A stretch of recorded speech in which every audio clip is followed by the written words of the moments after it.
Hello, everybody. If this is your first time joining me, welcome. If you've been a regular subscriber to my channel, then welcome back. This is Bill Shaka, and welcome to another edition of The 5-Minute Motivator. There's an interesting story told of Henry Ford.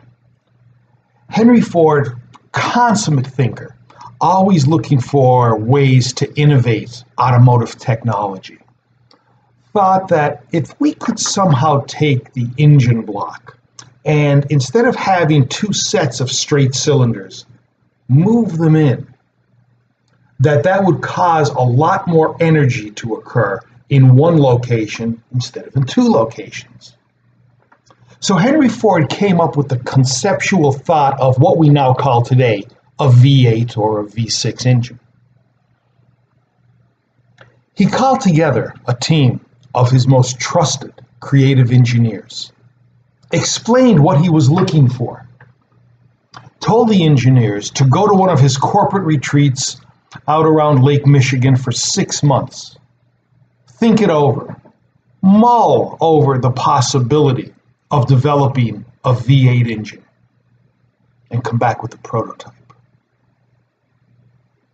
After 6 months, they came back and said, "Mr. Ford, we simply don't have it ready for you yet. We don't have an answer." So Henry Ford said, "Take another 6 months." After another 6 months, a full year now, the engineers came back and said, "Well, we simply can't get this right. We can't develop enough strength to have all of that energy in one certain spot. The material won't hold up. It keeps cracking."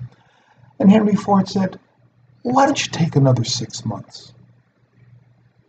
He gave them another 6 months. Now, this is a year and a half. They came back and said, "We still don't have one.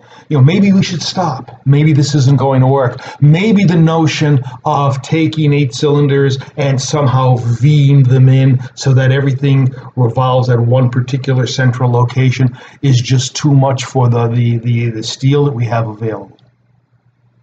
And Henry Ford said, "Take another 6 months." And after 2 full years, those engineers came back. Guess what they had? They had a working prototype of a V8 engine. It took them 2 years.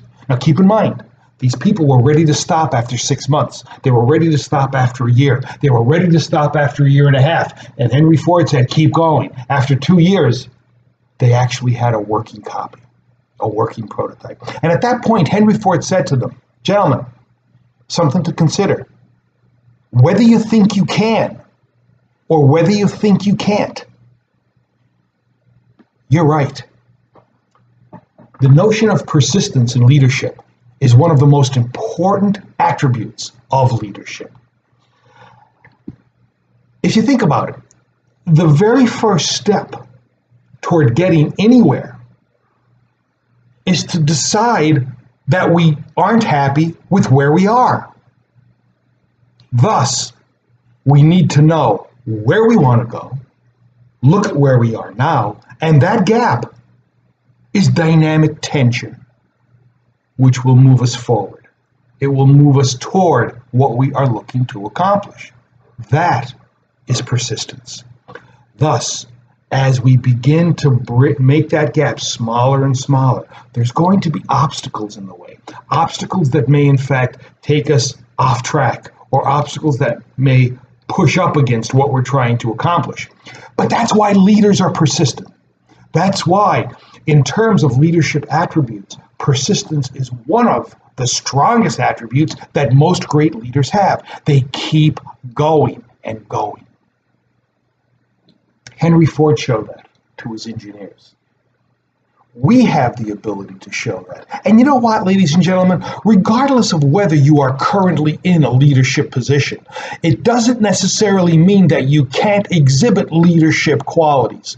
Persistence is something that you can exhibit every single day, regardless of the position that you have in life, regardless of where we are. We can, in fact, exhibit leadership by showing that we have persistence. Ladies and gentlemen, thank you for listening. and I appreciate it. This has been Bill Shaka with another edition of the 5-Minute Motivator. Hey, check out my website, www.intelligentmotivationinc.com. Take a look at Provocative Leadership. Great course, 6-day course I'm going to be running in Costa Rica very soon. Hope to see you there. Thanks. Bye-bye.